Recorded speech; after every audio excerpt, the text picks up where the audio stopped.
자, 그래서 이번 시간은 이제 새로운 장, 세포 골격에 대해서 일단 먼저 한번 살펴보려고 하는데, 이게 왜 이래?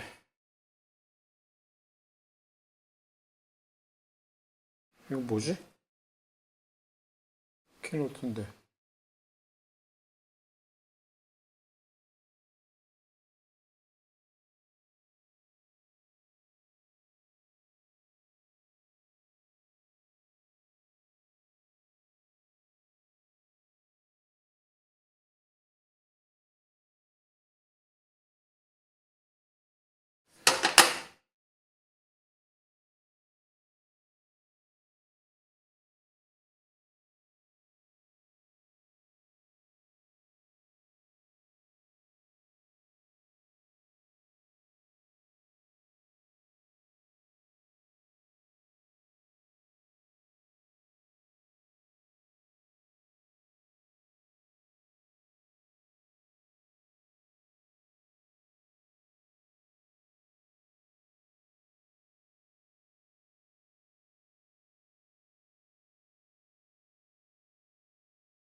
자, 세포 안에, 지난 시간까지 우리가 봤던 것은 세포 안에 있는 세포 소기관들이었습니다. 그 기능.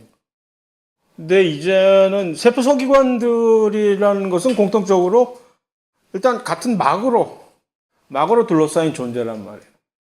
근데 막으로 둘러싸인 존재가 아니라 세포 안에는 진핵세포를 얘기하는 겁니다. 원핵세포는 이런 게 없어요. 진핵세포만 가지고 있는데 우리 몸 안에 무슨 골격, 뼈대, 우리 몸에서 뼈가, 골격계가 제공하는 기능은 뭐죠? 뼈가 없으면 우리는 흐물흐물해질 거 아니야. 모양도 안 생기고. 우리가 그나마 어떤 예상되는 모습을 가지고 있는 거는 우리의 뼈 때문에 그렇잖아. 그런 것처럼 세포도 마찬가지예요. 세포 안에 이런 뼈 같은 것들을 역할을 해주는 단백질들이 있어요. 그것들을 통틀어서 세포 골격, 영어로 사이토스켈레톤이라고 얘기를 하는데, 그러니까 그런 골격을 유지해 주려면, 그러니까 식물세포는 말할 것도 없고 식물세포, 동물세포 둘 다 이것을 가지고 있는데 한번 생각을 해보세요. 동물세포가 있는데 너는 어디를 보고 있니? 딴 데 보고 그러지 마. 보통 저녁에 동물세포 이렇게 생겼잖아. 그러니까 아무것도 없는 흐물흐물한 이런 세포, 여기에 핵이 있고 뭐 이런 걸로만 생각을 하는데, 그런데 어떤 동물세포는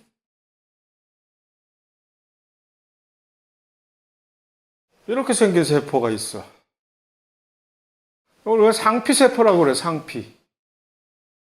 그러니까 우리 피부, 제일 바깥에. 아니면 속에 장기, 창자, 위의 벽을 구성하는 세포는 사실 이렇게 생겼어. 밑에는 평평하고 위에는 지가 부른 바트 심슨이라고 이렇게 삥삥삥삥 이렇게 나와 있단 말이야. 이게 왜, 이 모습을 어떻게 만들어 놓은 거지, 이게? 가만히 놔두면 세포막이잖아, 이게. 세포막을 가만히 놔두면 밀가루 반죽을 이렇게 해가지고 던지면 그냥 대충 동그랗게 되잖아. 근데 얘는 지가 뭔데 이런 모습을 가지고 있느냐는 얘기지. 그거 하나 더 해볼까? 가장 그런 극단을 차지하는 세포. 이렇게 생긴 세포가 있어. 이게 뭐야, 도대체? 이거 뭐예요? 신경세포잖아. 신경세포 도대체 무슨 조화로 이런 모양을 만들어냈을까? 이런 거지. 궁금하잖아. 도대체 어떻게 해서 이런 세포들이 각자의 희한한 모습들을 이렇게 가지고 있게 될 것일까? 보면 이 안에 이런 것들을, 특이한 모양들을 만들어내는, 마치 건물이 있으면 건물의 모습을 대충 구현하기 위해서는 거기다가 무슨 뼈대 같은 철근 콘크리트 같은 것을 이렇게 대듯이 여기도 이제 길다란 막대 같은 그런 긴 단백질들이 여기 있고, 이런 긴 모습을 지가 어떻게 만들었을까? 여기서 여기까지 쭉 가는 긴 단백질이 이걸 이런 식으로 모양을 잡아줬기 때문에 세포막의 그 밖을 덮고 이렇게 가는 거고, 여기는 그런 긴 막대 단백질들이 조금 길이가 짧고, 여기도 이렇게 각각의 세포 속을 들여다보면 이런 각각의 별 같은 모습들을 구현하기 위해서 그 안에서 어떤 단백질들이 있다는 얘기죠. 그런 것들을 통틀어서 구현해주는 단백질들을 세포의 뼈대를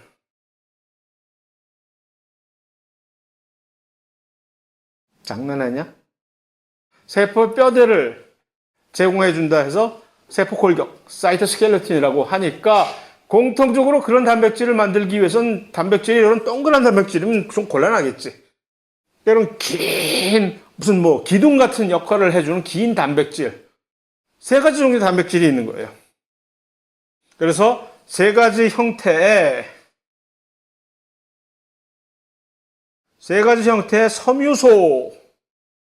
섬유소 단백질이라는 얘기는 무슨 밧줄처럼 생긴 단백질을 얘기해요. 섬유소. 그래서 긴 단백질들이 세 종류의 그런 긴 단백질로 세포의 골격을 만든다라는 얘기죠.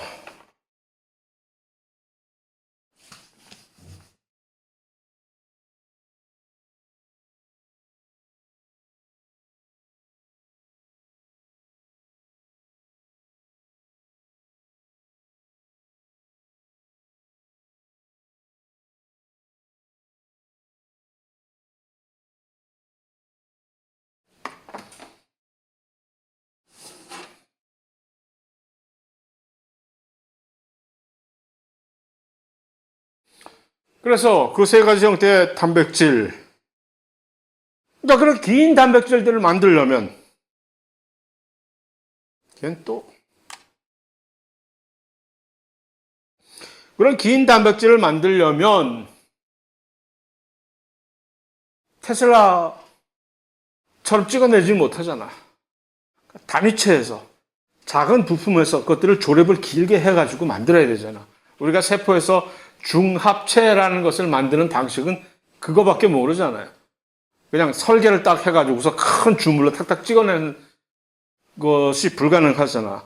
그러니까 그런 중합체로 이루어지는 세 가지 종류의 단백질, 이름이 이렇게 세 개가 있는 거예요.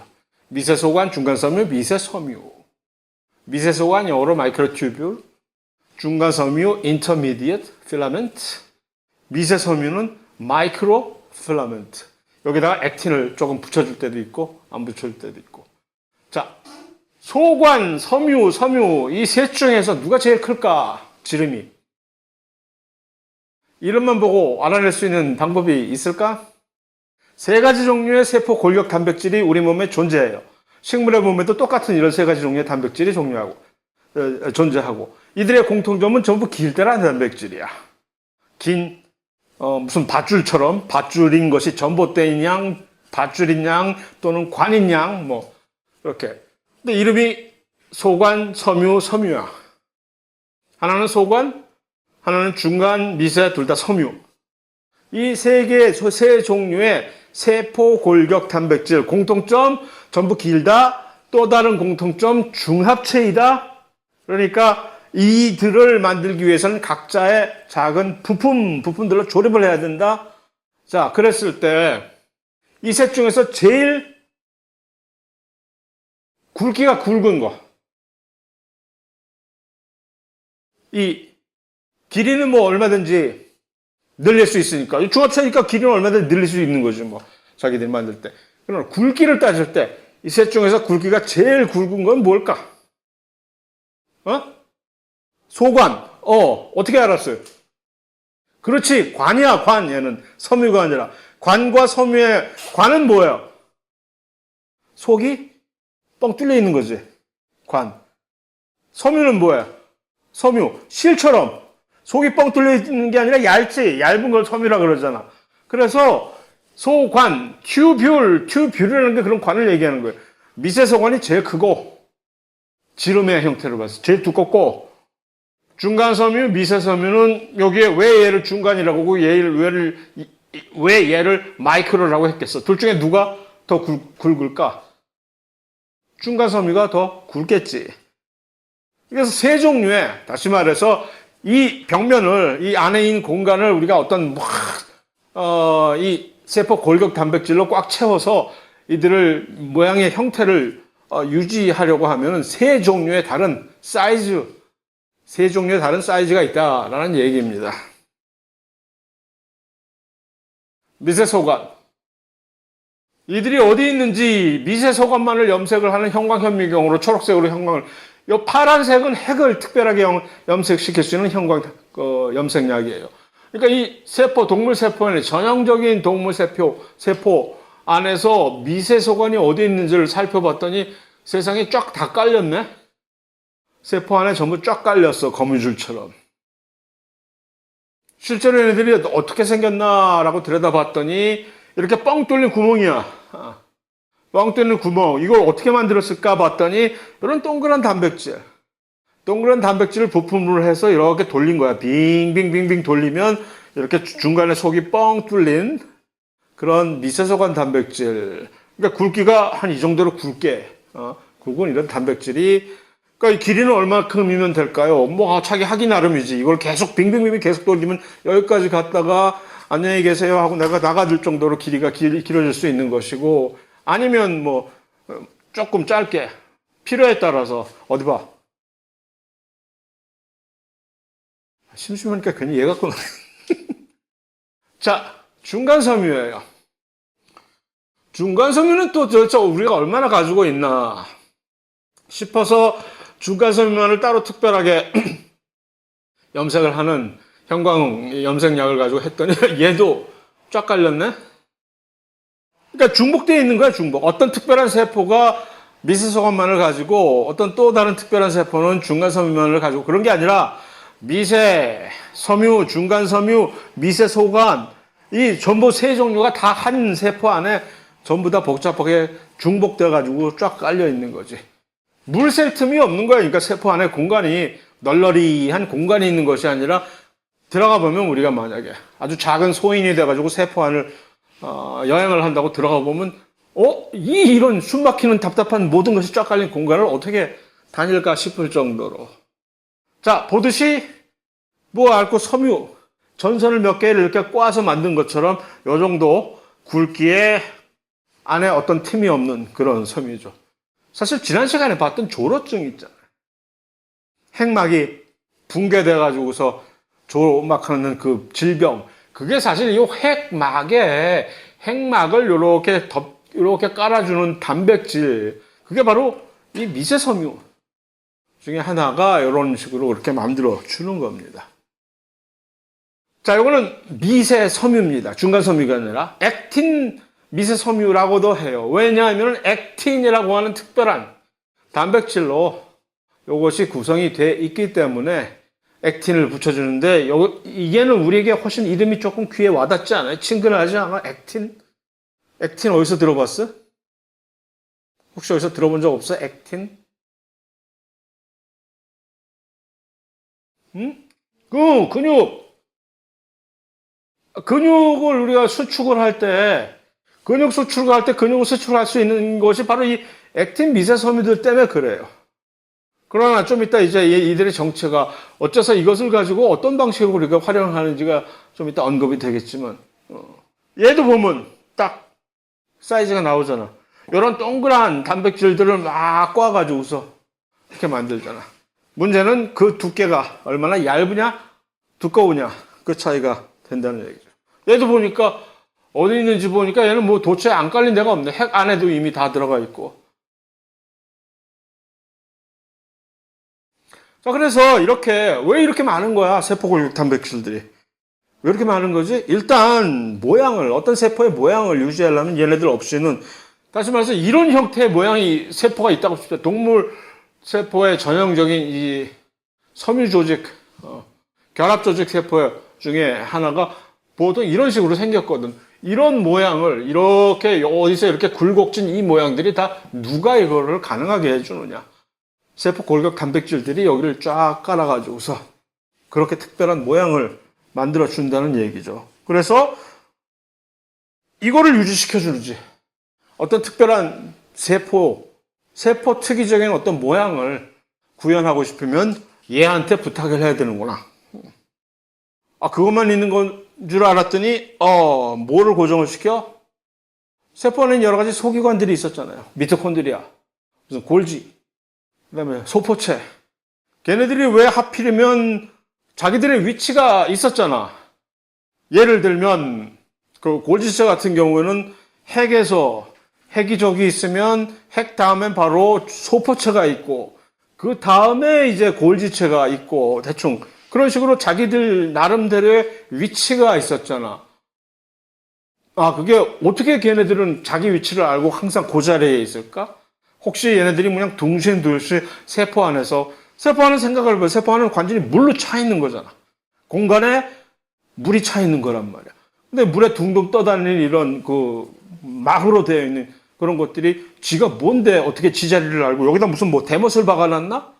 자기 자리를 알고 딱 고정하게?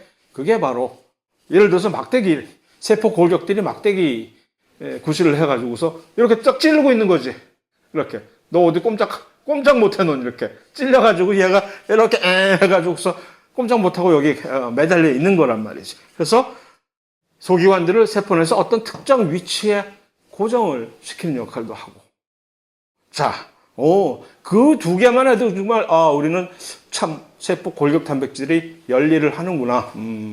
싶을 텐데, 거기에다가 더해가지고서 심지어, 얘네들이 지가 무슨 뭐라고 철도 또는 고속도로 역할을 해주는 거예요.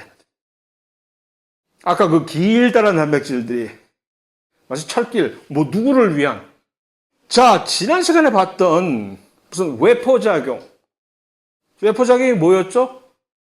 예를 들어서 조면소포체 표면에서 만들어진 단백질을 조면소포 내부로 보내서 수성소낭에 쌓아가지고 그걸 골지로 보내고 골지에서 이제 세포막으로 가고 또는 리소솜으로 가고 그런 것들이 일종의 외포작용이었잖아요. 내포작용은 정반대로 세포 바깥쪽에서 무엇이 와가지고서 들어오는 애들이 수성소낭에 쌓여가지고 리소솜으로 보내주고 이런 것들이 어떻게 예를 들어서 조면소포체에서 골지로 어떤 수성소낭의 형태로 물건을 보낸다고 칩시다. 어떻게 보낼까? 자, 여기가 조면소포체 사이즈고 저쪽이 골지야. 그러면 이제 수성소낭이 여기서 만들어졌어. 그럼 자, 받아! 하고 던져. 풍선처럼. 그러면 둥실둥실 떠가지고서 거기 딱 가면 그 골지의 표면에 딱 닿으면 이제 융합이 돼가지고 스르르르 들어가서 그 안에 그렇게 되는 것임? 그렇게 되는 것처럼 얘기했잖아. 아니야. 조면소포체에서 골지까지는 딱 길이 나 있는 거예요. 그 길이 무엇으로 만들어졌느냐? 세포 골격 단백질로 만들어진 거지. 예를 들어서 미세소관이 여기서 하나 쭉 깔려 있는 거지. 그럼 여기서 이게 수성소낭이야. 조면소포체에서 골지로 던져야 돼. 볼링공처럼 굴릴까? 뭔가 어떤 힘을 줘야 얘가 갈 거 아니야. 그 위를 따라가는 거야, 얘가. 어떻게 보내지? 얘를 어떻게 따라가서, 얘를 어떻게, 여기 하나의 구멍이잖아. 하나의 포장된, 예를 들어서 풍선이라고 칩시다. 그 수성소낭 쌓여진 물건이. 이 소포를, 여기서 예를 들어서, 미세소관 위를 이렇게 따라서 이렇게 굴려서 보내야 되는데 이게 어떤 방식으로 이게 구현이 될까? 자, 이것을 전담하는 운동 단백질들이라는 게 있어요.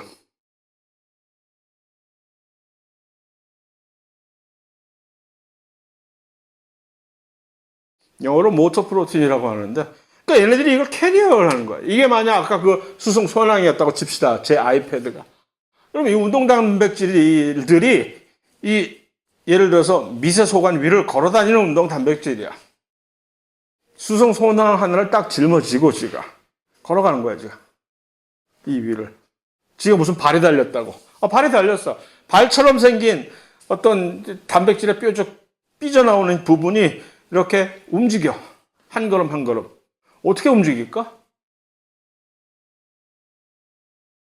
얘네들 함재비야, 함재비. 돈을 한 장씩 지폐를 깔아줘야 한 걸음 한 걸음 움직여. ATP 가수분해를 하면 이게 한 번에 조금씩 구조가 변해가지고서. 그래가지고 그 운동 단백질들이 자, 그 그림이 여기 나와 있죠. 여기 굵게 대한항공 칼라로 굵게 이렇게 쫙쫙쫙쫙 깔린 이 만화에서 이것들이 미세소관이에요. 그러니까 이들은 세포의 물론 모양을 전체적으로 유지를 해주는 역할도 물론 하지만 이 위를 지금 막 뭔가 누군가들이 걸어 다니잖아요. 얘가 바로 하나의 수송 소낭이에요. 얘가 여기서부터 이제 이동을 하는 거지. 이렇게.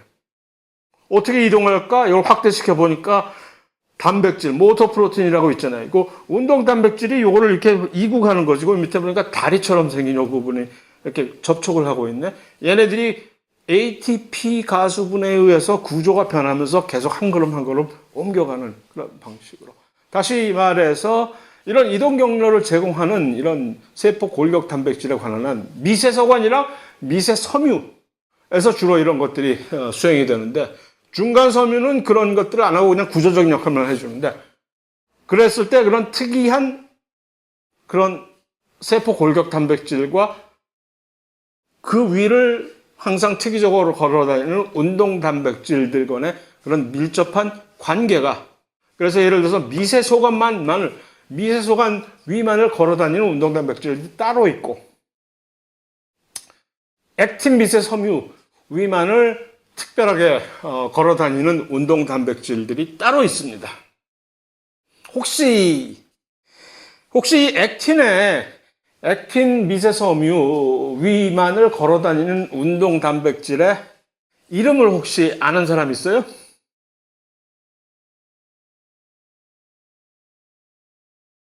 혹시 우연히 어디 지나가다 그 이름을 들어서 얘 특이하네 하고 액틴과 특별하게 밀접한 관계를 유지하고 있는 액틴 전담 운동 단백질. 액틴 하면 뭔가 떠오르는 갇힌 찰떡 콤비. 혹시 고등학교 때 들은 기억 아직도 기억이 나는 뭐라고? 응? 뭐? 마이오신. 액틴 마이오신. 액틴 미오신이라고도 하지. 액틴 마이오신. 마이오신이라고 하는 그 단백질이 바로 액틴 위만을 걸어다니는 운동 단백질이야. 그게 이제 근육 수축 때 이제 좀 이따 그 이름이 다시 한번 언급이 되겠지만 그런 식으로 자, 여기는 이제 미세소관입니다. 마이크로튜뷴. 미세소관들은 주로 아까 얘기했듯이 가장 굵기가 굵잖아요. 그러니까 도로에 비유하자면 이들은 큰 도로, 대형 고속도로 같은 역할을 해주는 것이고 미세섬유, 액틴 있잖아요. 액틴 미세섬유는 이렇게 좀 더 얇잖아. 얘네들은 저기 동네에 가서 동네에 있는 골목길 같은 그런 것들을 제공해 그런 역할을 해주는 것이고 그래서 조금 더 디테일한 이런 부분들을 얘네들이 액틴이 채워주고 큰 스페이스를 이런 미세소관들이 도로 및 형태를 유지해주고 중간에 이런 중간 섬유는 그 둘들을 이렇게 제대로 잘 구조적으로 안정화시키는 그런 역할을 해주고 유기적으로 그런 식으로 노는 겁니다. 그래서 전체적으로 그러니까 구조적인 세포 안에 있는 어떤 구조 형태 유지와 심지어 운동성까지 안에 있는 수송 소낭들의 운동성까지 얘네들이 책임을 져주는 게 이 세포 골격의 기능이다. 너무너무 큰 일을 하네 얘네들은. 무슨 상이라도 줘야 될 정도로 이렇게 열일을 하는 단백질들이 있었구나. 근데 문제는 거기서 끝나는 게 아니라는 얘기지. 이 세포 골격의 단백질 기능이. 거기까지는 이제 자기들의 기본이고, 그들의 이제 과외 활동은, 이런 것까지 이제. 우리가 그런 것들만 하는, 그건 우리의 기본이고, 우리는 이런 것들도 한다라고 해서. 근육, 세포 분열, 세포의 운동성 제공. 이 세포의 운동성 제공은 아까 좀 전에 본 세포 안의 운동성 제공하고는 다른 얘기예요.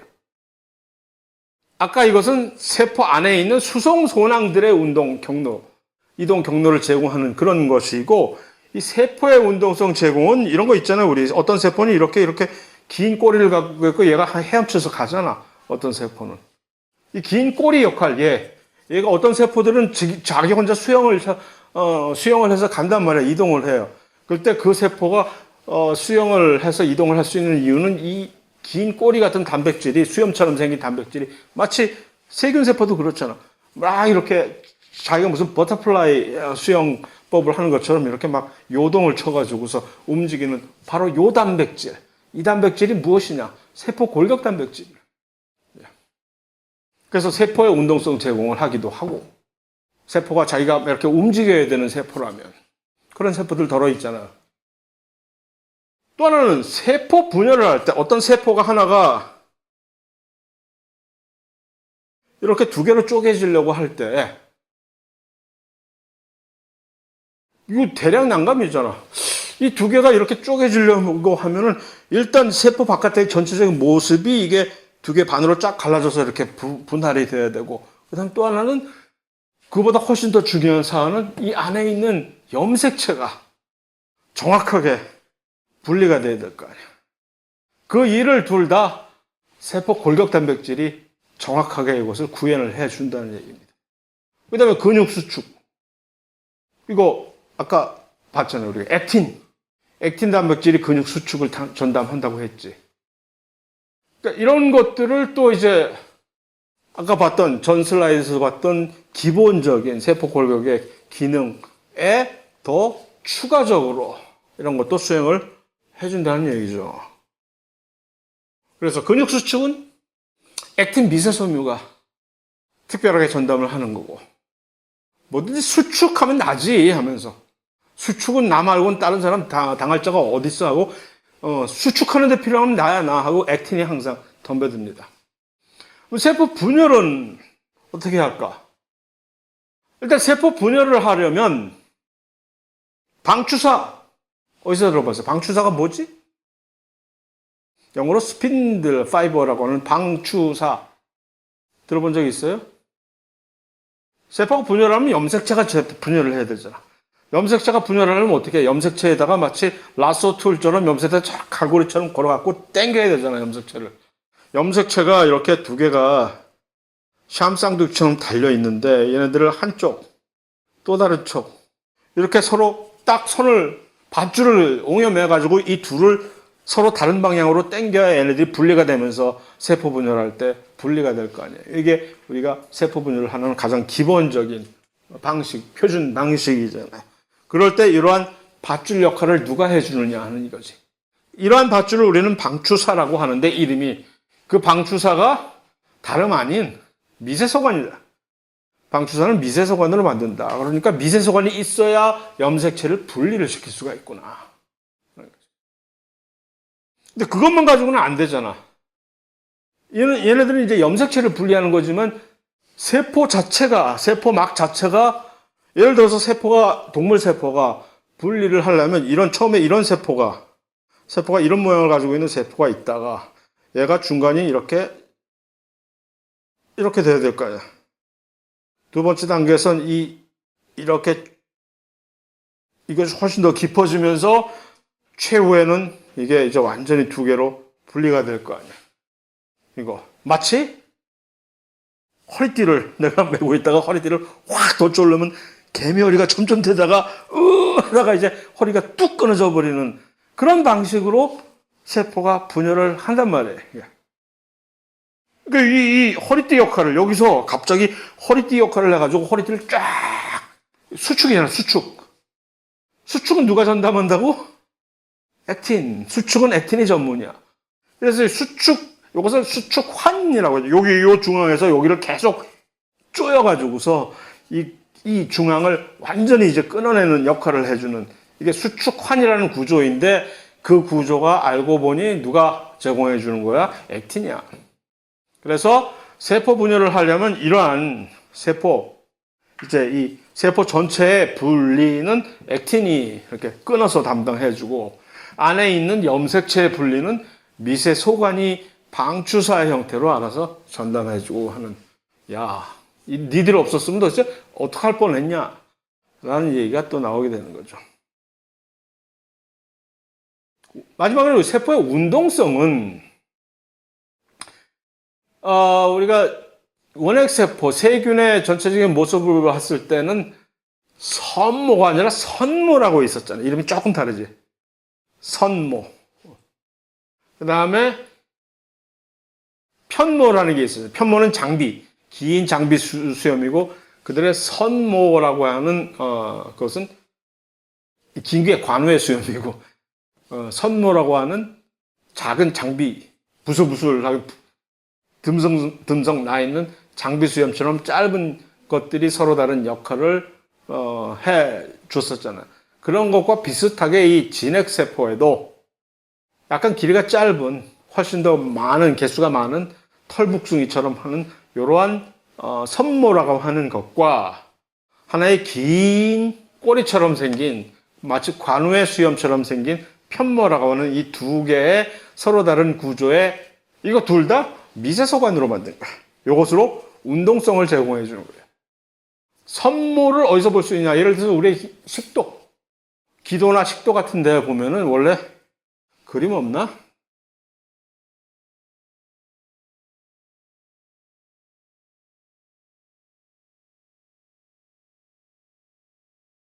이거보다 훨씬 더 좋은 그림이 있었으면 좋을 텐데. 전자현미경으로 보여주는 이 그림밖에 없다. 이렇게 막 전자현미경으로 실제 본 이 엄청나게 마치 무슨 갈대숲처럼 우리의 표면에, 우리의 기도나 식도 표면에 이러한 미세소관 단백질들이 표면에 쫙 깔려 있습니다. 얘네들이 마치 갈대숲처럼 바람에 휩쓸리는 갈대들처럼 이렇게 막 움직이는 거예요. 왔다 갔다. 그러면서 그 힘으로 인해서 그 바깥을, 세포 바깥에 흐르는 유속을 조정하고 막 그래가지고서 얘네들 덕택에 이들로 들어오는 세균들이 우리의 기도나 식도에 잘 붙지 않고 계속 위로 곧바로 보내지도록 해서, 위로 가면 걔네들은 좀 더 죽음이지 뭐. 위산에 전부 녹여가지고. 그런 아주 요긴한 역할을 담당하기도 하고, 이것은 어떤 특별한 단일 세포가 이런 편모를 가지고 이렇게 막 운동을 하는, 얘네들이 편모를 가지고 마치 이걸 프로펠러 비슷하게 움직여가지고 운동성을 제공해주고 하는 그런 것입니다. 자,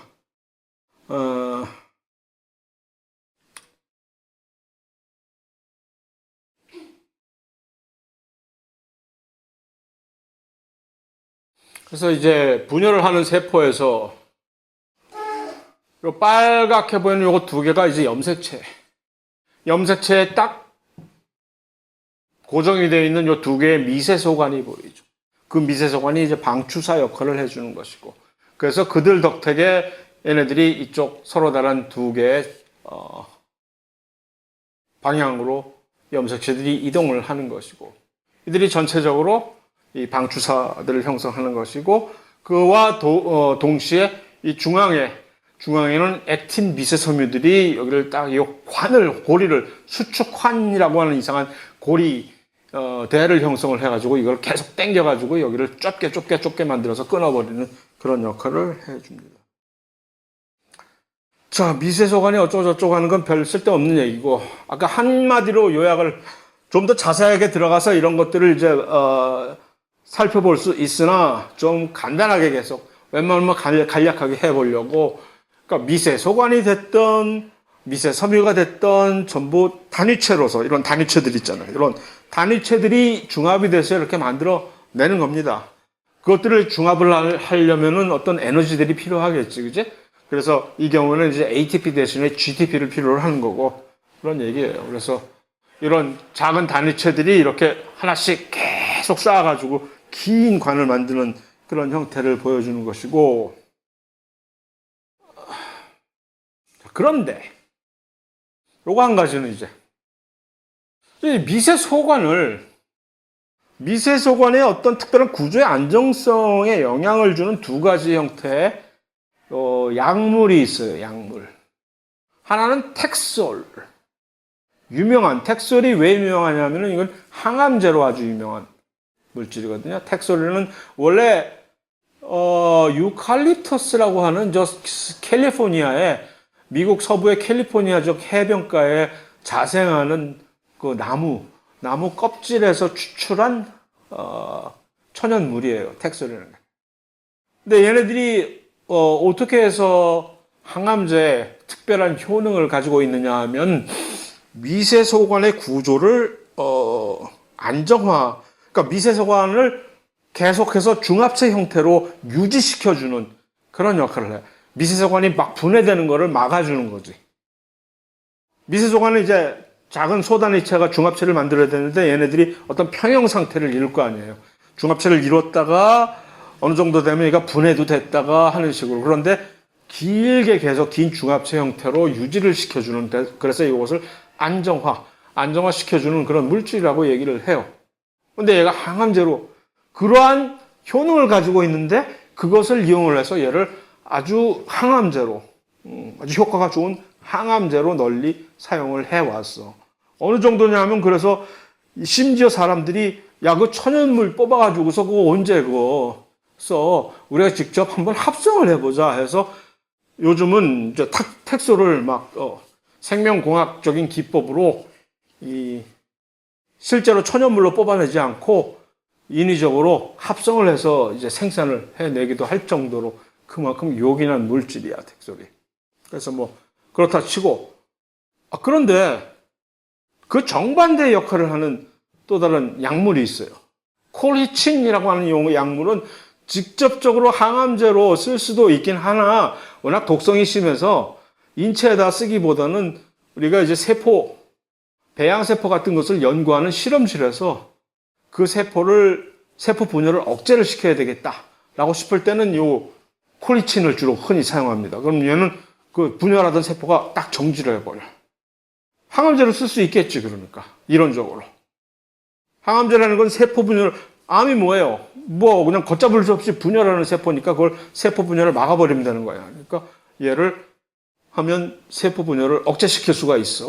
좋은 항암제지. 그지?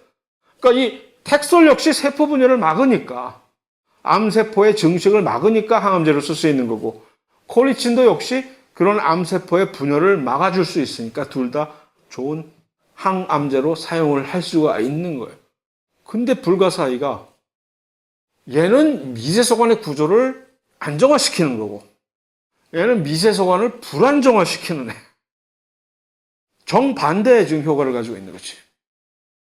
한쪽은 미세소관을 파괴시켜버리고 한쪽은 미세소관을 유지를 시켜주는 역할을 가지는데 어째서 둘 다 항암제로 사용을 할 수가 있느냐는 얘기. 이게 말이 된다고 생각해? 말이 되니까 지금 얘기를 하겠지요. 어째서 그럴까? 항암제인데 그 항암제의 효능은 세포 분열을 억제시키는 효과로서 항암제로 사용이 되는 건데 하나는 안정화, 하나는 분해야. 세포 분열이라는 관점에서 보면 우리가 결국 미세소관과 관련되는 거는 얘가 이제 무슨 뭐 방추사 역할, 방추사를 만드는 그것과 관련이 되는 거라고는 짐작을 해볼 수 있지 않겠어요? 근데 정반대 효과를 가지고 있는데 이게 어떻게 말이 되느냐는 얘기지. 누구? 혹시 여기 이 딜레마를 해결시켜 줄 분? 없어요? 명쾌한 설명으로, 명쾌한 해안으로 이 문제를 모순돼 보이는 이 문제를 해결시켜 줄 뿐.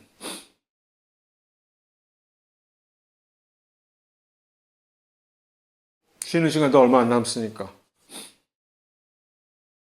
그 해결되면 우리 쉬는 시간 들어간다.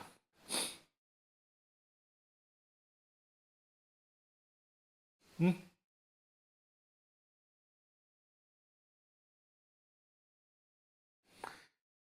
여기서 우리는 새로운 하나의 미세소관의 성질을 발견하게 되는 거예요. 미세소관의 역동적인 불안정성. 역동적이라는 얘기는 주로 뭔가 인위적인, 그러니까 일부러라는 얘기지. 그러니까 미세소관은 세포 안에서 우리가 미세소관을 만들 때 일부러 불안정하게 만들어.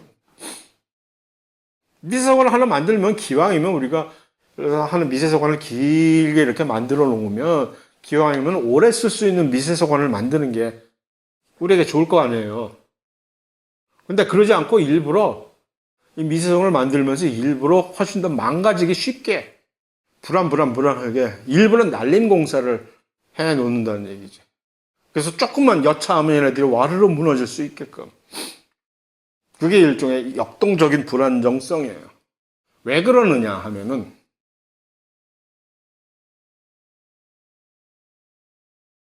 그러니까 우리가 세포가 있으면 세포의 입장에서 보면은 세포에 쫙 좀 깔려 있는 게 주로 주요 간선 도로가 전부 미세 소관으로 지금 이루어져 있잖아요. 큰 도로들이 미세 소관으로 깔려 있어. 그리고 잘 살고 있다가 갑자기 상황이 무슨 사인이 오면서 야 이제 우리 세포 분열해야 돼요. 사인이 들어온 거야. 세포 분열하려면 뭐 해야 돼? 방추사 만들어야 되잖아. 방추사. 그러면 이제 방추사를 어디다 준비를 다 만들어 놓고 있다가 어디다 창고에다 쌓아두는 게 아니잖아. 그럼 방추사를 새로 만들려면 미세소관을 만드는 소단위체들을 전부 새로 또 합성을 해갖고 이제부터 방추사를 만들기 시작해야 되잖아, 이제.